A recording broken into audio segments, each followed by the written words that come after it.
안녕하세요. 공개 클리닉 웰 박민설입니다. 맞아요. 이제 방학이 곧 시작이 됐습니다. 그죠? 초등학교도 이제 차례로 방학이고요. 휴가 계획 오랜만에 세우는 분들 많으실 텐데요.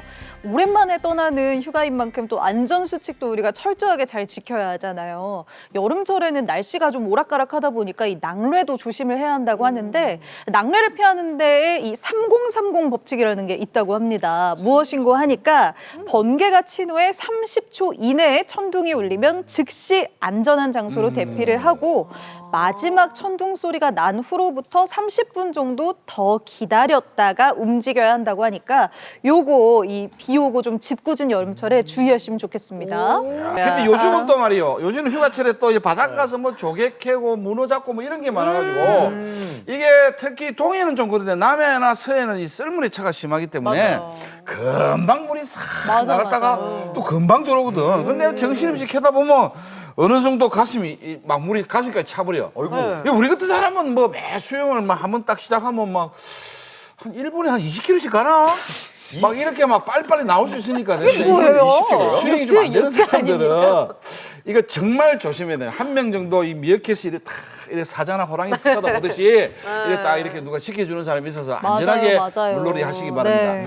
수영은 저한테 오시면 되는데 우리 대마도를 아침 저녁으로 왔다 갔다 했거든. 여권 감사합니다. 챙겨왔어요. 여권이 물에 젖어가고 서면은 못 도착하고 그냥 멀찌 있다가 바로 오고 이랬어. 여권이 없어가지고. 어디까지 밀어야 되는 거야 도대체? 아, 믿을 수가 없어, 믿을 수가 없어. 하여튼 이제 뭐 물도 조심하고 다 조심하는 와중에 여름에는 빠질 수 없는 게 있죠. 바로 선크림인데요. 이게 우리가 자외선을 차단하시기 위해서 집에서 이렇게 바르고 나가시잖아요. 근데 한 번 이렇게 발랐다고 방심하시면 안 됩니다. 2~3시간에 한 번씩은 더 발라주는 것이 좋다고 하고요. 그리고 특히나 눈가나 입술 이런 데는 저희가 잘 안 바르거든요. 눈가 같은 경우는 기미가 생기기 때문에 꼭 바르시는 것이 좋고 그리고 입술은 이런 게 다 있네요. 네, 자외선 차단이 되는 립밤이나 립스틱을 바르는 것을 추천드립니다. 입술도. 네, 이렇게 보호를 해서 우리 피부 건강 지키면서 건강한 휴가 지내시길 바라겠습니다. 좋은 정보네. 선크림도 잘 안 바르는데 입술까지 네네. 챙길 게 많네요. 많습니다. 네. 자, 그리고 이제 여름 휴가하면 우리가 또 어디 많이 떠납니까? 바로 캠핑, 글램핑장 요즘 정말 많이 가는데 이때 가게 되면은 나를 짝사랑하는 이 친구들이 막 따라옵니다. 누굽니까? 바로 벌레하고 모기들이 모기. 그렇게 많이 와요. 네. 벌레들과 모기들이 물렸을 때는 이 연고를 발라주거나 이 얼음팩 해주는 게 가장 좋다고 합니다. 또 막 침 묻혀가지고 막 십자가 내고 이런 거 막 안 됩니다. 눈물인데? 예. 얼음팩 발라줘야 돼요. 거기다가 혹시 아이들과 함께 가셨을 때 아이들이 막 뛰어놀다가 넘어져가지고 혹시나 이가 부러졌을 때 네. 어떻게 해야 되나 지금부터 꿀팁 알려드립니다. 우유에다가 헹궈가지고 우유에 담은 다음에 그대로 병원까지 직행하시면 되겠습니다. 우유요? 우유예요. 뭐 손수건 이런 걸로 하면 안 되고. 아니래요. 큰일 납니다. 우리 이제 휴지 같은 거나 수건 같은 거에 싸게 되면 절대 안 된다고 하니까 꼭 우유는 보통 우리가 많이 또 챙겨 다니잖아요. 네, 아이들이 네, 있으니까 주변에 또 밀려가지고 금방 사가지고 우유 안에 꼭 넣어가지고 병원으로 직행하시기 바라겠습니다. 외워두세요, 이거는. 아우, 그런 일이 물론 없어야겠지만 맞아요. 만약을 위해서 알아두는 게 필요할 것 같습니다. 네, 정말 우리가 오래 기다린 여름 휴가잖아요. 그만큼 다치지 않고 즐겁게 보내는 게 중요할 것 같아요. 즐거운 만큼 안전도 잘 챙겨보시고요. 자, 공개 클리닉 웰도 이제 시작해 보겠습니다. 내 건강을 지키는 좋은 습관, 토요일 아침에는 공개 클리닉 웰 지금 시작합니다. 맛있는 음식도 그림의 떡, 음식을 씹는 즐거움도 잊은 지 오래. 입맛이 없어서. 카메라 앞에서 자신 있게 웃어본 지가 언제인지. 빠진 이와 함께 사라져버린 자신감 다시 채울 수는 없을까? 자연 치아를 대신하는 임플란트, 준비부터 관리까지 제대로 알고 치료하는 법에 대해 알아봅니다. 네, 공개 클리닉 웰 오늘은요, 많은 분들이 요즘 하시는 임플란트에 대해서 자세히 알아보는 시간 마련했습니다. 오늘 함께 하실 건강주치 모셔봅니다. 치과의사 신준혁 원장님 어서 오세요. 어서 오세요.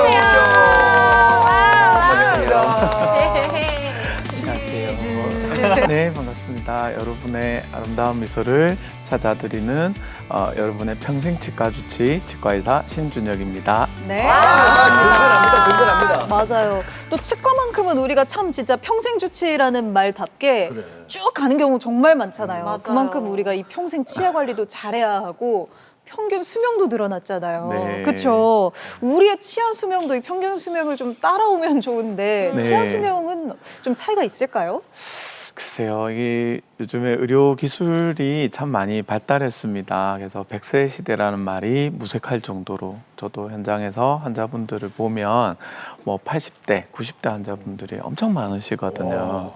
그래서 저희들이 기대 수명이 이제 많이 늘어났으니까 치아 수명도 이렇게 많이 늘어나지 않을까 하는 기대를 안 할 수가 없습니다. 근데 사실 보면 치아라는 게 어떤 수명이 정해져 있는 건 아니고 뭐 어떻게 관리를 하느냐에 따라서 평생 뭐 깨끗하게 충치 하나 없이 쓰시는 할아버지 할머님도 되게 많으시고요. 네. 그리고 또 관리가 안 돼서 20대, 30대에도 이가 없이 이렇게 오시는 분도 많아요. 주변에 좀 있습니다. 임플란트도 일찍 하고. 네. 근데 이가 상하였을 때는 뭐 당연히 뭐 치료를 해야 되겠죠. 근데 만약에 이가 빠진 이를 그냥 제 생각에는 그냥 두도 괜찮을지 않을까 생각되는데 혹시 이가 없으면 네. 뭐 이런 문제들이 막 발생해집니까?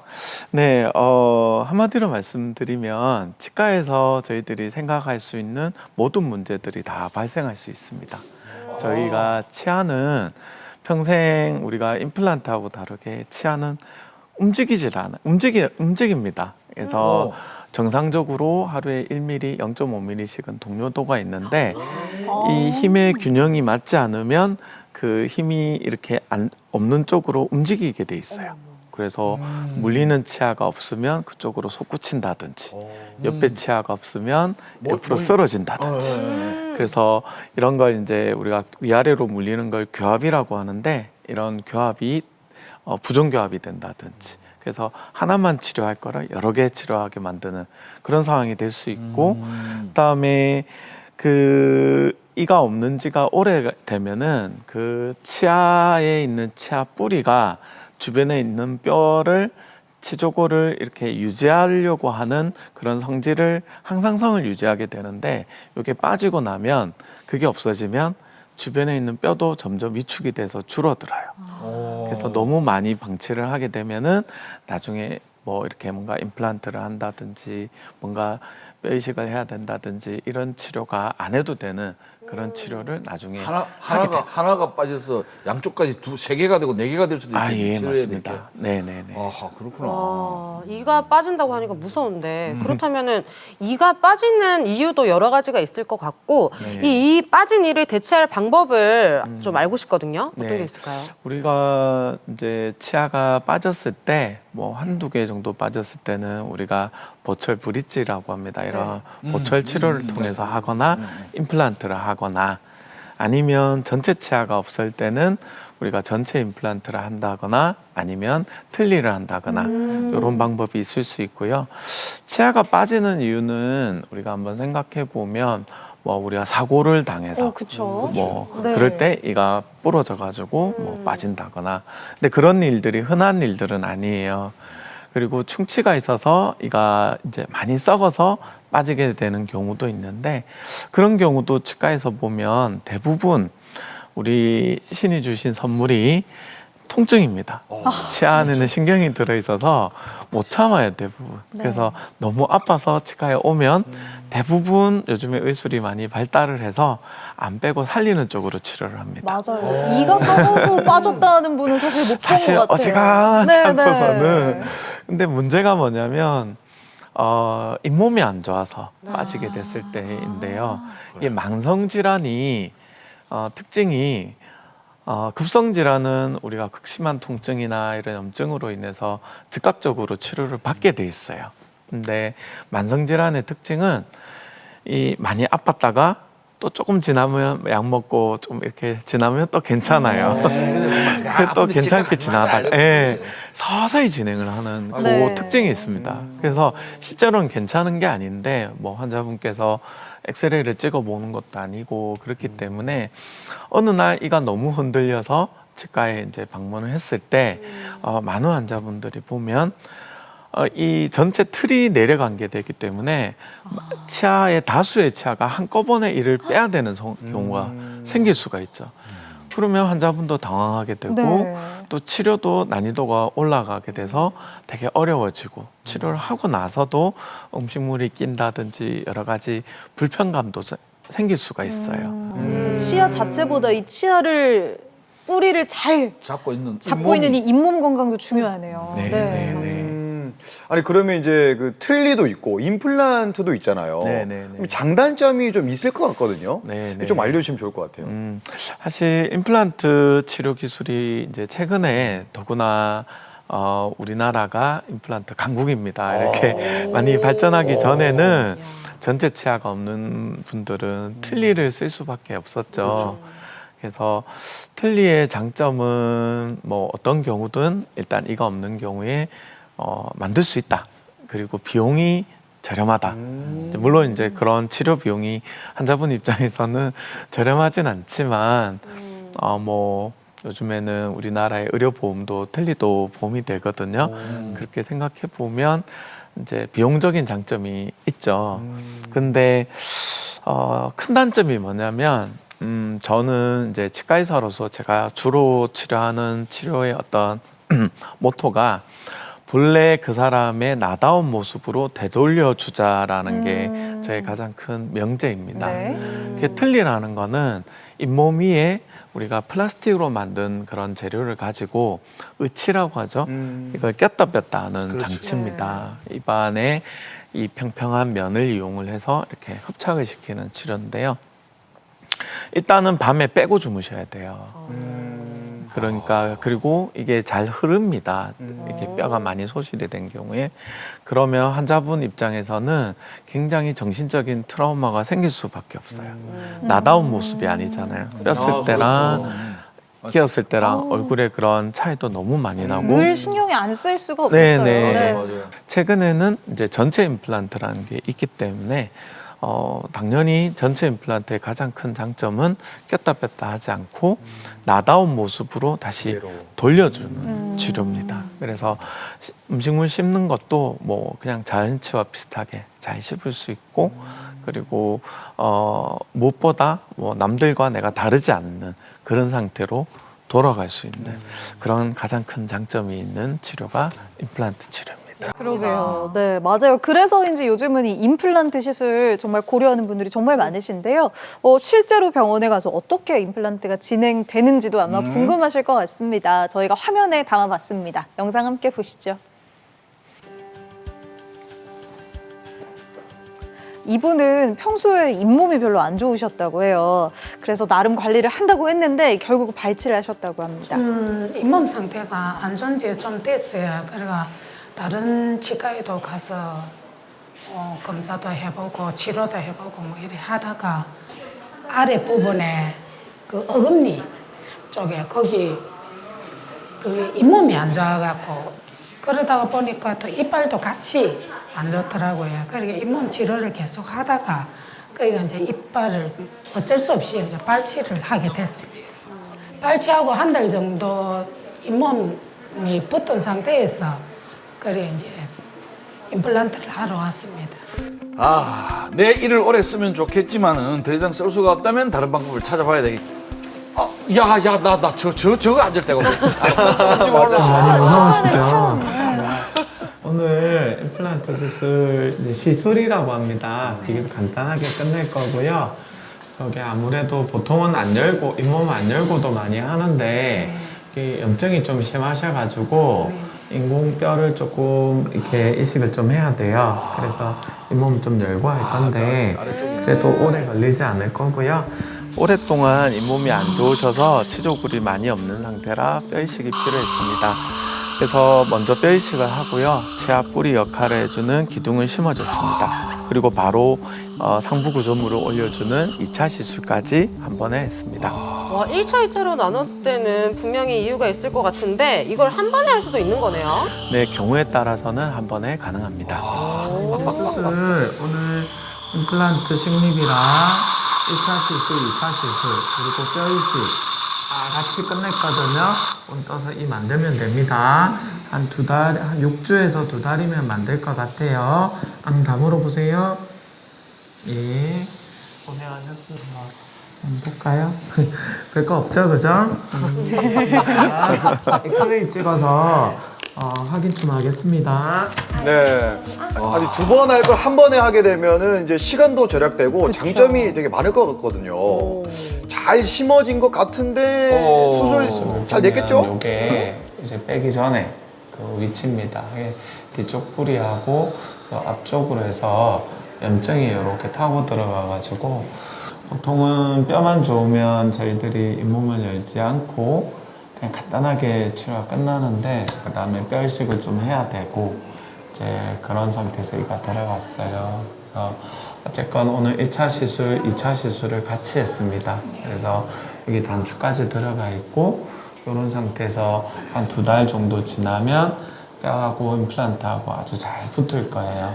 그러면 그때 돼서 이제 보철을 만들어서 완료를 할 거거든요. 이제 힘든 거는 끝났다고 생각하시면 됩니다. 고생하셨어요. 잇몸 관리를 특별히 해야 되는, 저는 잇몸이 문제였잖아요. 저 손이 저리 간다는 입에 저 사람 저런 기. 그거는 관리의 문제보다는 이제 구조적인 문제가 좀 있었던 것 같아요. 우리가 위아래로 이가 만나는 요 합이 이제 우리가 교합이라고 하는데 그런 부분에서 좀 문제가 있었던 것 같아요. 조금 조기에 발견했으면 이를 안 빼고 또 살릴 수도 있는 치아였는데 그 시기가 좀 놓쳐져가지고 우리가 1개짜리 임플란트지만 쉽게 생각하면 안 돼요. 왜냐하면 이렇게 처음에 왜 이 치아가 망가졌을까를 생각을 하고 그 다음에 아까 합이 좀 안 좋다고 했었잖아요. 그러면 그렇게 만들면 안 되고 좋은 관계가 되도록 저희들이 철저히 분석을 해가지고 이가 들어가야 이제 튼튼해지는 거예요. 제가 계속 잘 관리해 드리겠습니다. 네. 스윗하다. 수술하기 전에는 걱정을 많이 했죠. 통증 때문에 우리 치과 오면 다 끝나잖아요. 그래서 걱정 많이 했는데 너무 막 간호사 선생님들도 그렇고 잘 도와주셔가지고 통증 없이 잘 된 것 같아요.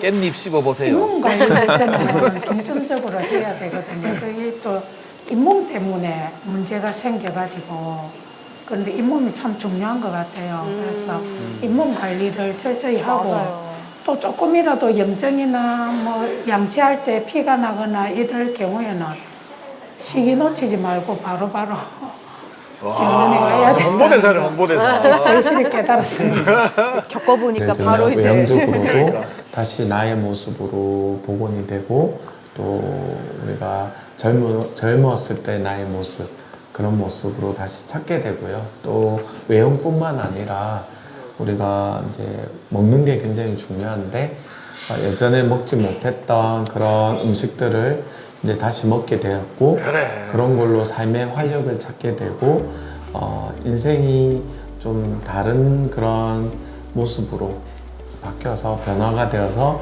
저에게 굉장히 감사하다고 오시는 분들이 굉장히 많습니다. 같이 저희가 직업적인 그런 보람을 느끼게 되고 또 그런 동기부여로 인해서 더욱더 열심히 일을 하게 되는 것 같아요. 네, 영상 잘 보고 왔습니다. 이렇게 잇몸 관리의 또 중요성 한 번 더 생각을 해보게 되는데 영상으로 본 분처럼 치아가 하나가 빠졌다면 임플란트를 이제 하나만 심으면 되겠지만 원장님 만약에 좀 여러 개가 빠졌다면 네. 그 치아 개수만큼 이렇게 다 심어야 되는 건가요?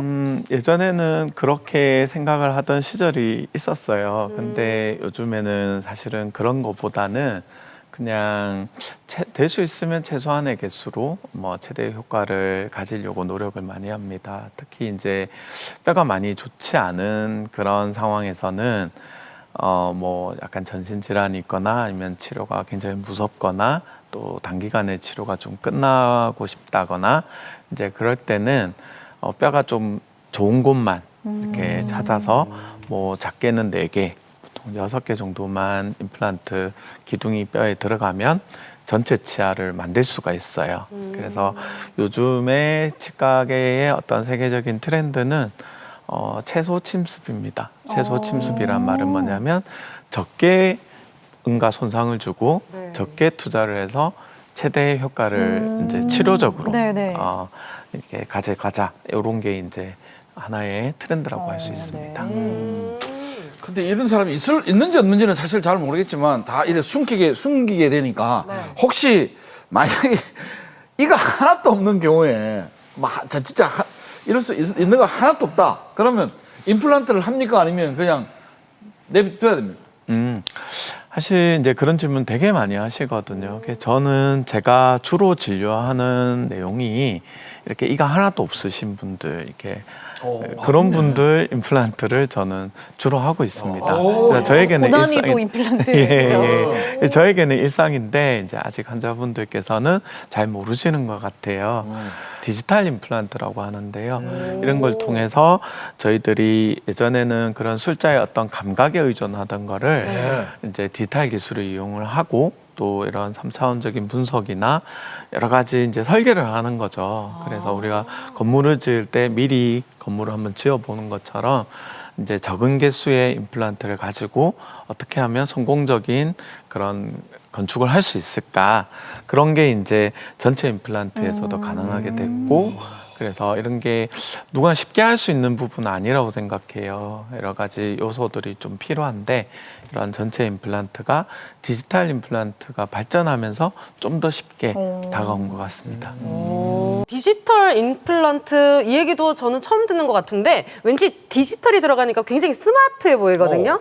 요거에 대한 장점을 한번 소개해 주실 수 있을까요? 네, 일단은 예전에는 뼈만 좋으면 뼈가 좋아도 이를 다 열어서 이제 이렇게 잇몸을 열어서 수술을 해야 됐어요. 그럼 환자분 입장에서는 많이 붓고 멍도 들고 그때는 수술이라고 했죠. 제가 아까 VCR에서도 수술이 아니라 시술이라고 말씀드린 이유가 뭐냐면 그만큼 간단하게 이제 요즘에는 임플란트 그런 시술을 하기 때문에 뼈만 좋으면 잇몸을 거의 열지 않고 이렇게 수술하고 뭐 당일에 보철을 만들어 주기도 하고 임시 보철이지만 그래서 환자분 입장에서는 그런 내원 횟수도 줄어들고 예전에는 뼈만 좋아도 뭐 6개월 이상 걸리던 치료 기간이 3개월로 단축이 되기도 하고 뭐 6주 만에 이가 끝나기도 하고 굉장히 좀 환자분 입장에서는 조금 이렇게 편해진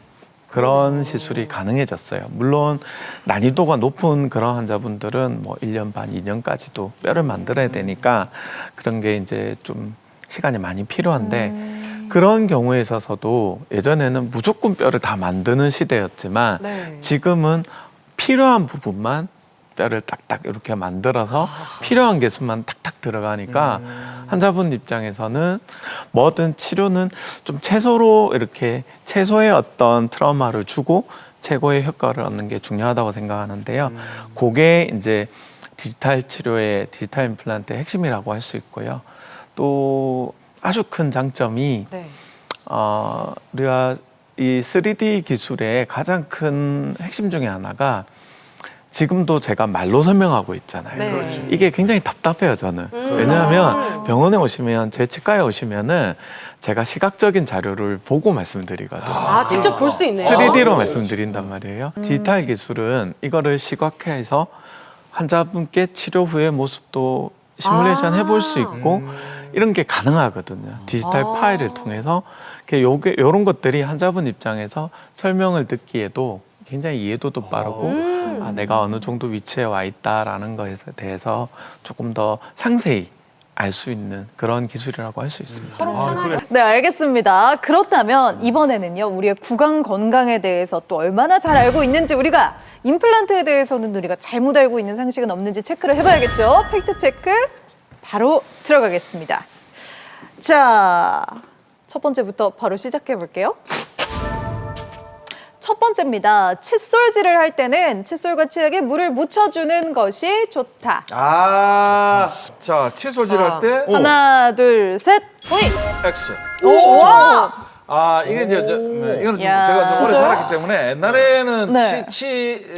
치약에 뭐 이렇게 물 묻히고 이랬는데 사실 치약을 만들 때 자체가 치약은 입안에 있는 침과 어떤 반응을 하게 만들었기 때문에 물을 묻혀주면 이건 안 됩니다.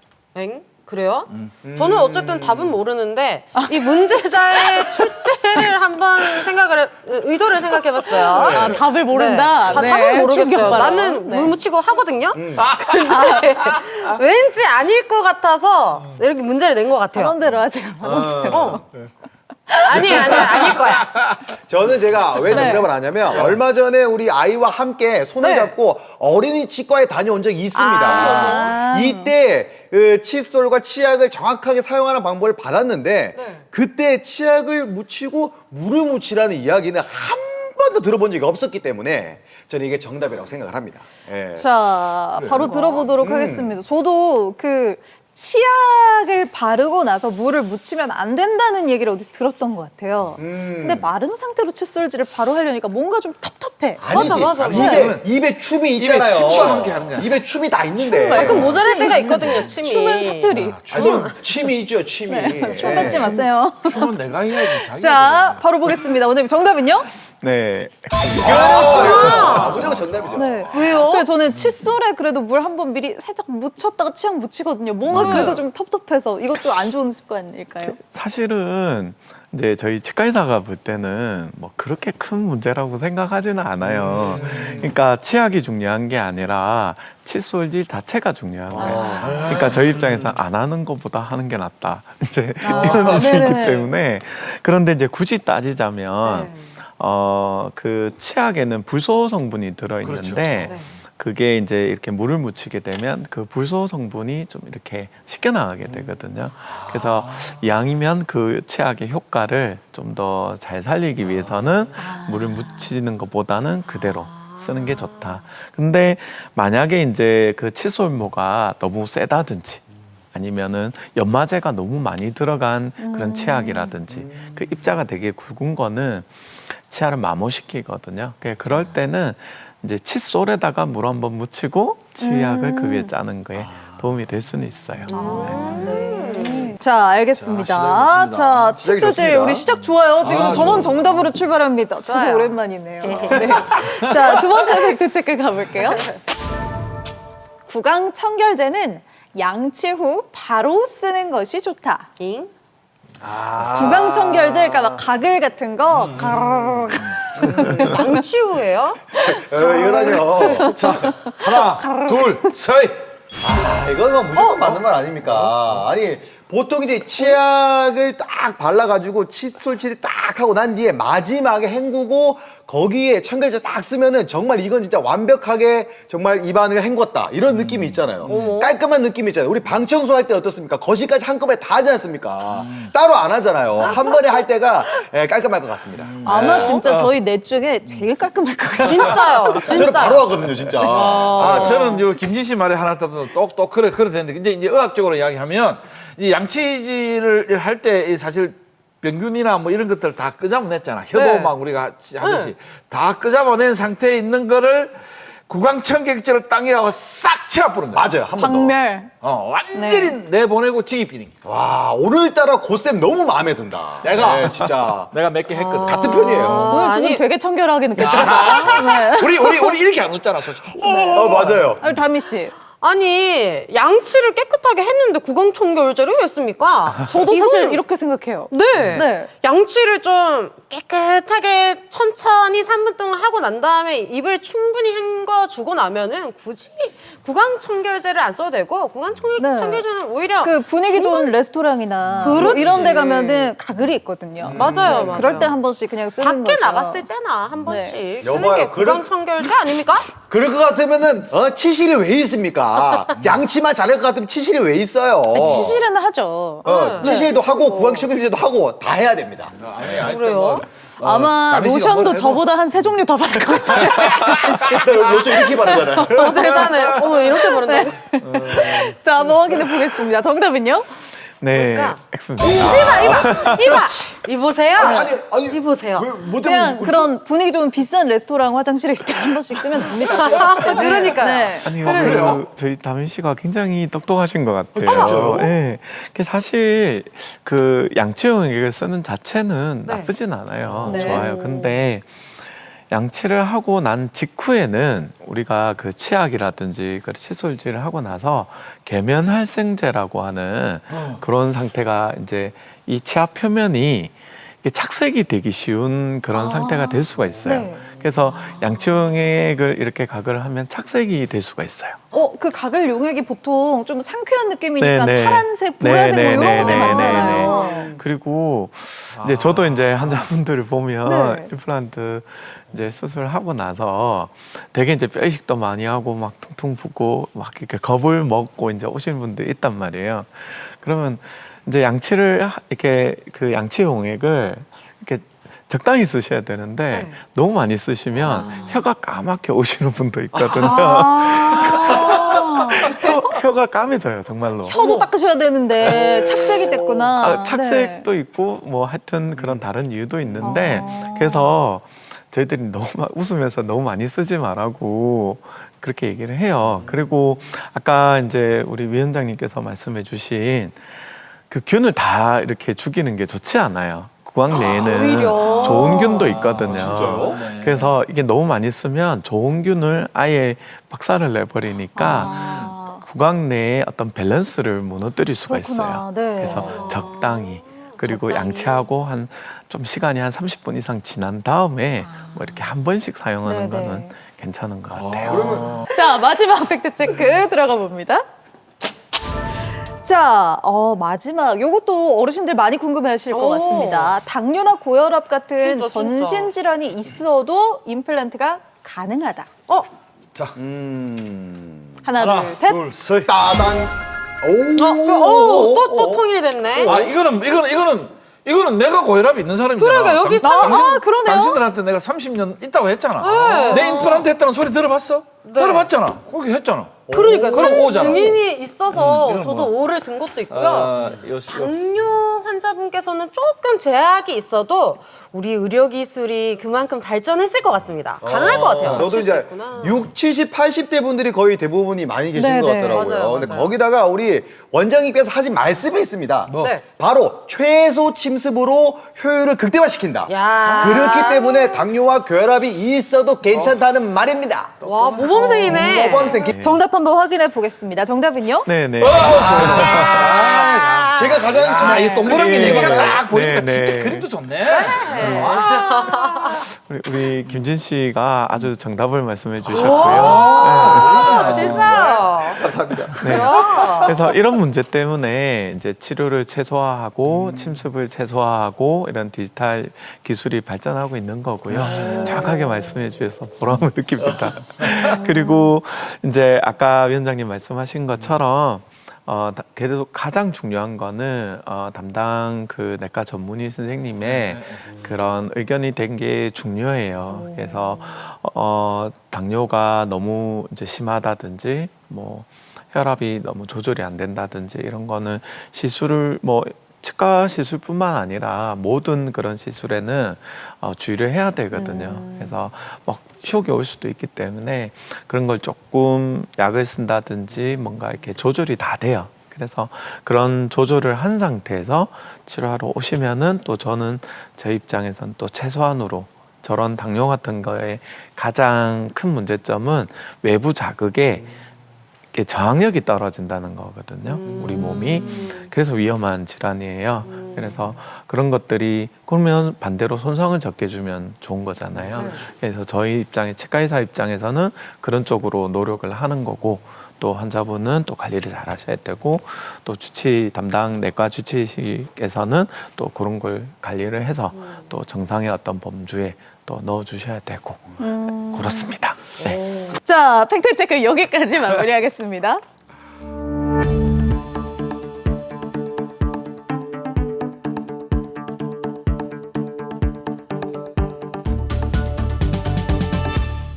앞서 그 이가 빠진 지 오래되면 잇몸 뼈가 줄어든다고 하셨잖아요. 이러한 경우에서는 이게 잇몸이 안 좋은 경우가 그런 건가요? 아니면은 좀 어떤 경우에 이런 경우가 좀 많이 발생하나요? 네, 사실은 잇몸뼈가 튼튼한 경우에는 임플란트가 뼈하고 이렇게 붙는 기전이 어떻게 되냐면요. 한 4주 전까지는 물리적으로 고정이 됩니다. 나사가 이렇게 탁 뼈에 끼어가지고 고정이 되는 형태이고요. 그리고 한 그 정도 어느 정도 시간이 지나면 우리 티타늄이라고 하는 금속이 혈액을 통해서 화학적으로 결합을 하게 됩니다. 그래서 그 두 가지가 이제 이루어져야 되는데 잇몸이 안 좋은 경우에는 첫 번째로 물리적으로 고정이 될 수 있는 환경이 안 되는 거예요. 그래서 원래 임플란트를 심고 뭐 6주 정도 어느 정도 고정력이 나오면 6주 정도면은 치료를 이제 끝낼 수 있다라는 게 요즘의 정설인데요. 근데 뼈가 안 좋은 경우에는 일단은 뼈를 만들어야 돼요. 그래서 그 뼈 이식을 좀 해서 그다음에 뼈가 만들어지고 나서 이제 진행을 하는 경우가 많고 아니면 동시에 같이 임플란트 시술과 뼈 이식을 같이 하는 경우도 많이 있습니다.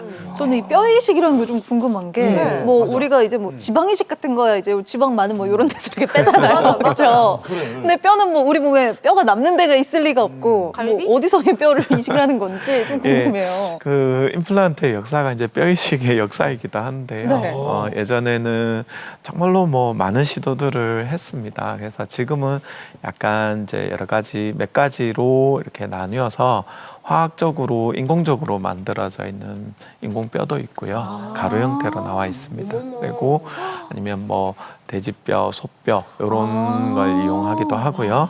아니면 자가굴 내 뼈를 떼서 이제 하기도 하고. 내 뼈는 어디서 떼나요?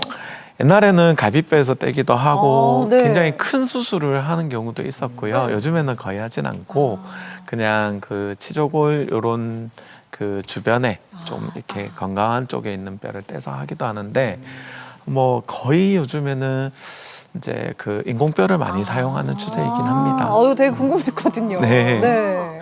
되게 예리하십니다. 네, 아니, 궁금하잖아요. 좀 무섭잖아요. 맞아요. 뼈를 맞아요. 이식한다고 하니까. 맞아요. 네. 인공뼈도 되는구나. 네. 그러면 잇몸뼈가 안 좋을 때 뼈 이식을 한다고 하셨는데 뼈 이식을 그러면 어떨 때 필요한 겁니까? 어떤 경우가? 뼈 이식은 일단 임플란트를 이제 넣기 위해서는 임플란트의 최소 직경이라는 게 있어요. 한 4, 5mm 정도쯤 되는데요.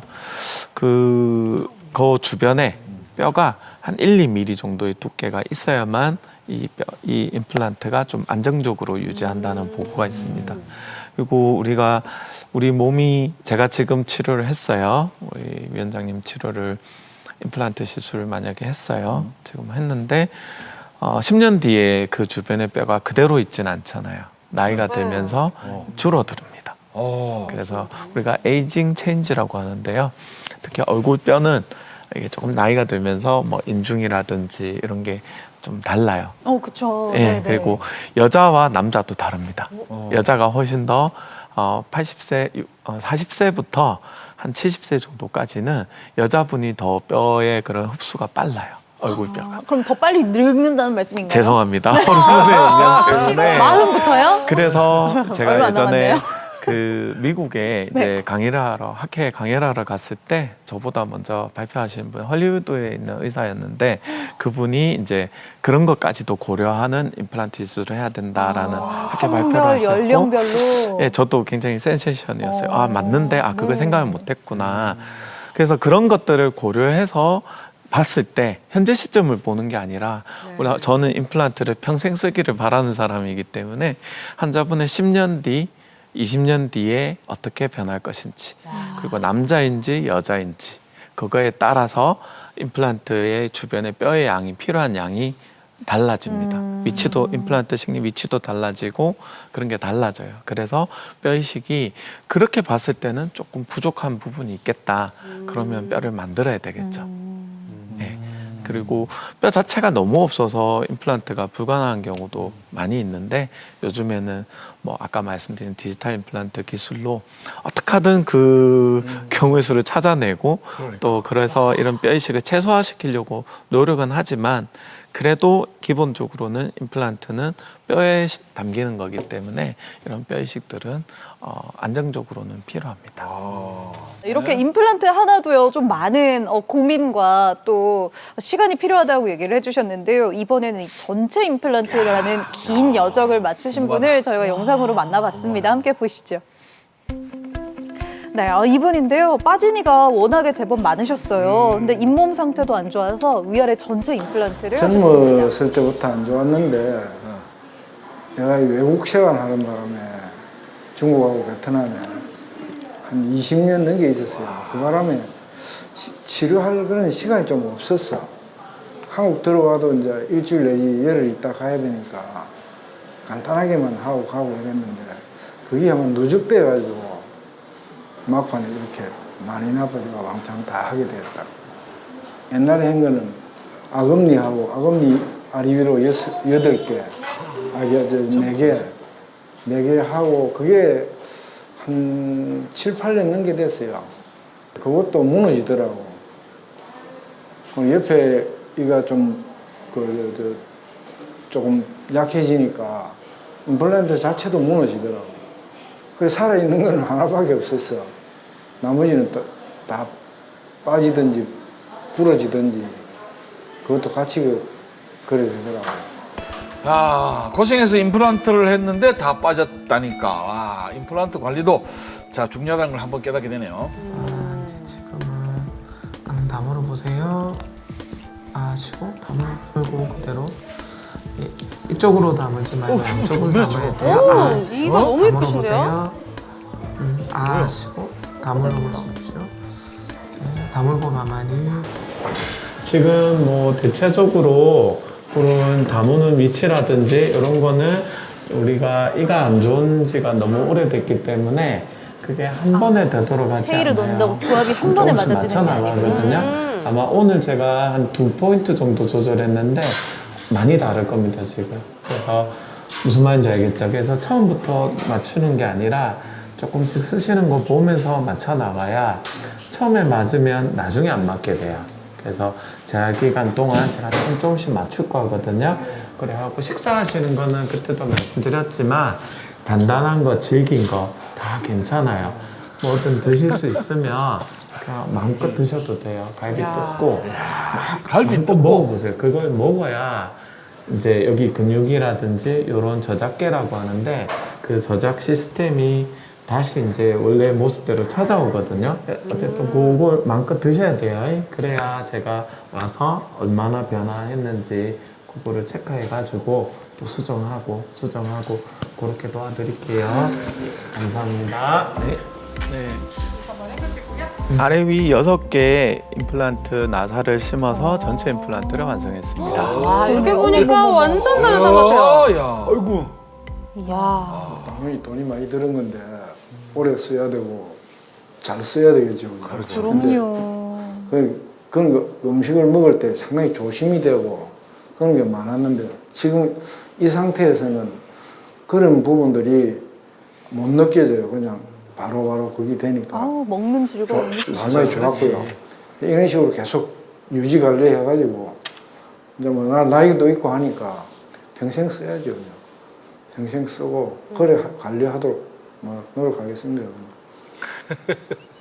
저는 100세 시대에 되게 오랫동안 진료를 하고 싶은 사람입니다. 저는 그 이유는 제가 치료한 환자분들에게 여기 이 자리에서 오랫동안 그 사람들을 끝까지 옆에서 지켜드리고 싶은 사람입니다. 그래서 환자분들과 같이 늙어가고 싶고 일회성으로 끝나는 치료가 아니라 계속해서 환자분들을 끝까지 제가 책임져 드리고 같이 늙어가고 싶은 그런 의사가 되고 싶습니다. 네, 잘 봤습니다. 멋지시네요, 많이 네. 아유, 진짜 이게 먹는 즐거움이 얼마나 큰데. 그죠. 네, 화면에 나오시는 거 보니까 이제는 뭐 진짜 뭐 갈비도 막 마음껏 드실 것 같은데요. 뼈 이식까지 해가지고 이렇게 임플란트를 했잖아요. 그리고 뭐 적은 돈도 당연히 아니고요. 당연히 평생 쓰고 싶은 마음일 텐데 임플란트 평생 잘 쓸 수 있는 거 맞죠, 원장님? 네, 제 마음은 그렇습니다. 네. 근데 이제 사실 임플란트라는 게 티타늄으로 만들어져 있어요. 그래서 네. 이가 그렇게 쉽게 뭐 썩는다거나 부식이 된다거나 어떤 수명이 따로 있진 않아요. 그런데 우리가 이제 논문이나 이런 걸 봤을 때 평균적으로 이런 보철들이 7, 8년 정도 쓰더라. 그런 논문이 있어서 그렇지 기대 수명은 저는 뭐 10년, 20년 이상 썼으면 좋겠다는 바람이 있고 또 뭐 최소한 그건 아닌 것 같아요. 어떤 시간이 지났기 때문에 수명이 다해서 교체를 해야 된다. 뭐 이런 교체 주기가 있는 건 아니고 그렇게 될 때는 뭔가 이유가 있어서 교체를 하는 상황이 된다고 생각합니다. 네. 자, 그럼 임플란트를 했어. 임플란트 사용 중에 있는데 이 임플란트를 사용하다가 문제가 발생하면 어떤 증상이 나타나게 됩니까? 뭐? 이제 보통 가장 흔한 증상이 우리가 임플란트는 신경이 없어서 아프다든지 이런 증상을 느끼기가 힘들어요. 아, 그렇지. 맞아. 네, 그래서 또 임플란트는 정상적으로는 흔들리지 않습니다. 원래 우리 자연치는 아까 조금 이렇게 1mm 정도 생리적 동요도가 있다고 말씀드렸는데요. 그래서 인대가 있기 때문에 자연치는 또 이가 많이 흔들리다가도 또 치료를 하면 또 잡히는 경우가 또 있고 그래서 흔들린다고 해서 무조건 빼진 않는데 임플란트는 만약에 동요도가 있다면 이거는 임플란트 자체를 드러내야 되는 상황이 될 수가 있어요. 근데 간혹 그 흔들림이 무조건 전체가 흔들리는 게 아니라 위에 큰 나사가 뼈에 들어가고 그 안에 위에 보철이 작은 나사로 연결이 돼 있는 구조입니다. 그래서 대부분이 그런 구조로 돼 있어요. 그래서 흔들렸을 때 어떤 일정 이상의 힘이 가해졌을 때 안전하기 위해서 이게 작은 나사가 풀려버립니다. 그러면 요 보철이 흔들리거든요. 그러니까 그런 경우는 나사를 치과에 와서 간단해요. 딱 나사만 잠그면 다시 딱 잡힙니다. 그리고 그 원인이 뭔지를 좀 알아야 되겠죠. 근데 이제 그 시기를 흔들리는데 그대로 계셨다. 그러면 계속 흔들리는 채로 있다 보면은 주변에 뼈가 흡수가 되고 뼈가 조금 내려가면 뼈에서 보호받지 못하는 임플란트가 찢어지는 경우까지 생길 수가 있어요. 그래서 그런 흔들림 증상이 가장 환자분께서는 유심히 이렇게 보셔야 되는 그런 증상입니다. 자, 그렇다면 이제 전국에 정말 많은 분들이 지금 임플란트를 하고 있단 말씀이시죠? 맞아요. 예, 저희 엄마, 아빠 마찬가지고 우리 고인범 선생님도 마찬가지인데 요거 어쨌든 한번 했잖아요. 돈도 많이 들고. 그렇지. 오래오래 사용하려면 이 관리 방법이 좀 중요할 것 같은데 팁 좀 알려주세요. 사실 저는 전체 임플란트를 하신 분께는 꼭 제가 드리는 말씀이 있어요. 아까 VCR에서도 있었지만 딱딱한 거, 질긴 거 이런 거 마음껏 드시라 하거든요.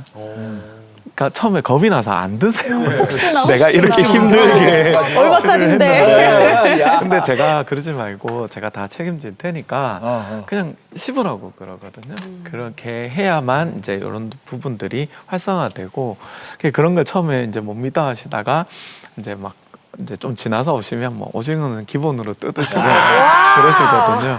막 자랑을 하세요. 근데 이제 그런 것들을 얘기하는 이유가 그만큼 또 저는 치료에 자신이 있기 때문이고 또 환자분께도 그동안 못 씹었던 그 세월이 아까워서라도 좀 나다운 모습에서 이런 걸 좀 즐기시라 하는 마음도 좀 있어요. 근데 가만히 보면 이 부분적으로 임플란트를 하셨거나 이제 앞으로 이렇게 계속 망가지는 분들이 보면 안 좋은 식습관이랑 생활 패턴들이 있어요. 어떤 것들이 있던가요? 뭐 주로 이제 옛날 어르신들이 이제 얘기하시면 여기 시청자분들께서 나이 많으신 분들이 많이 계시니까 찐살을 되게 좋아하시거든요. 찐살이 뭔지 아세요? 올갯살. 찐살 올갯살이라고 하는 모르시죠? 그 쪄서 말린 쌀. 예, 네. 되게 딱딱해요. 찐 쌀이요. 좀 노란머리하게 정말 딱딱해요. 입에 그래서 넣고 녹여 먹으면 달달하다 하면서 네. 드시는 분들이 계세요. 네. 네. 그게 정말 치아에 금이 가는 정말로 큰 원인 중에 하나거든요. 올갯살 금지. 네, 금지. 그리고 특히나 한국 사람들은 이 섬유질 음식을 엄청 많이 먹어요. 야채, 채소, 뭐 김치 그런 게 정말로 사실은 치아에는 안 좋은 음식들입니다. 왜냐하면 차라리 고기나 이런 게 딱딱한 게 낫지 그런 것들은 이 씹을 때 이 분쇄하기가 정말 힘들어요. 그래서 이게 치아에 치아는 끼는구나. 그죠? 예, 그 끼기도 끼는데 어떻게 씹냐면 꽉 씹어요. 그래서 치아에 가해지는 힘이 엄청 세요. 그래서 이 한국인의 이런 식습관이 치아에는 정말 안 좋거든요. 그런 것들을 이 맛있다라고 하는 그 의미가 혀에서 느끼는 것도 있지만 치아가 꽉 씹히는 이걸 맛있다고 생각하시는 분들이 우리가 남이 안 돼 보니까 그게 치아에는 너무 강한 힘이 가는 거예요. 그래서 외국 사람들은 그렇게 안 먹거든요. 스테이크나 이런데 이렇게 씹지 이렇게 드시지는 않아요. 또 우리 민족은 또 한해 민족 아닙니까? 네. 그래서 이런 습관들이 너무 안 좋고 그래서 이런 습관들을 좀 의식적으로 좀 줄여주려고 노력을 많이 하고요. 그리고 치료가 이제 제일 중요한 거는 치료가 끝나고 나서 정기적으로 이제 1년에 최소한 한 번 정도는 우리가 파노라마라고 하는 엑스레이가 있어요. 그런 거 하나는 이제 찍고 또 스케일링도 국가에서 보험이 됩니다. 네. 그런 걸 이제 딱 찍으면 이제 거기에 다 보이거든요. 나사가 풀렸는지 뼈 상태가 어떤지 그런 걸 한 번씩 찍어보는 게 중요하고 그리고 아까 말씀드렸다시피 정기적으로 치과에 내원하는 거. 그래서 제일 강조하고 싶은 거는 안 좋은 습관을 없애자. 그리고 두 번째는 치과에 정기적인 방문을 해야 한다. 네. 근데 그러려고 하면 믿을 수 있는 치과에 신뢰할 수 있고 오랫동안 이렇게 치료를 계속 받을 수 있는 그런 치과를 선택하셔서 이제 진료를 받으시는 게 중요하다라고 생각합니다. 맞아요. 아마 저희 방송 보시면서 맞아 치과 가야 되는데 내가 올해 스케일링 했던가 찔리는 분들 계실 겁니다. 맞아요. 네, 늦지 않게 꼭 방문하세요. 이제 또 하반기잖아요. 올해 안에 꼭 가셔야 됩니다. 자, 공개 클리닉 웰 오늘은요 이렇게 저희가 이 구강 건강 그리고 또 임플란트에 대해서 궁금한 점들 이야기 나눠봤습니다. 이제 저희가 내드리는 퀴즈 맞추시고요. 선물도 받아가세요. 참여 방법 다들 아시죠? 카카오톡 저희 채널 검색해서 들어오셔서 채팅방에 정답 남겨주시면 됩니다. 문제 주시죠. 네, 여러 이유에 의해서 상실된 치아를 대신해 잇몸에 뿌리를 대체할 금속을 심고 그 위에 인공 치아를 연결해서 치아 기능 회복을 돕는 치료를 말하는 이것은 무엇일까요? 자, 보기 드리겠습니다. 보기 1번 크라운, 보기 2번 틀니, 보기 3번 브릿지, 보기 4번 임플란트 되도록 하겠습니다. 네, 덥고 습한 날이 또 계속되다 보면 짜증나고 불쾌지수도 높아지고 하지만요. 그럴 때 화를 내기보다는 잠시 깊이 숨쉬고 미소 한번 지어보면 어떨까요? 네, 안 그래도 이 무더운 여름 이렇게 좀 마음까지 건강하게 잘 보내시면 좋겠습니다. 작은 배려가 나와 상대방의 여름을 더 행복하게 만들어줄 수 있을 것 같아요. 공개 클리닉 웰 오늘 저희가 준비한 소식은 여기까지고요. 저희 다음 이 시간에는 우리를 괴롭히는 어깨 질환에 대해서 또 모든 것들 자세하게 알아보도록 하겠습니다. 공개 클리닉 웰 오늘은 여기서 인사드리겠습니다. 다음 주에 뵙겠습니다. 고맙습니다.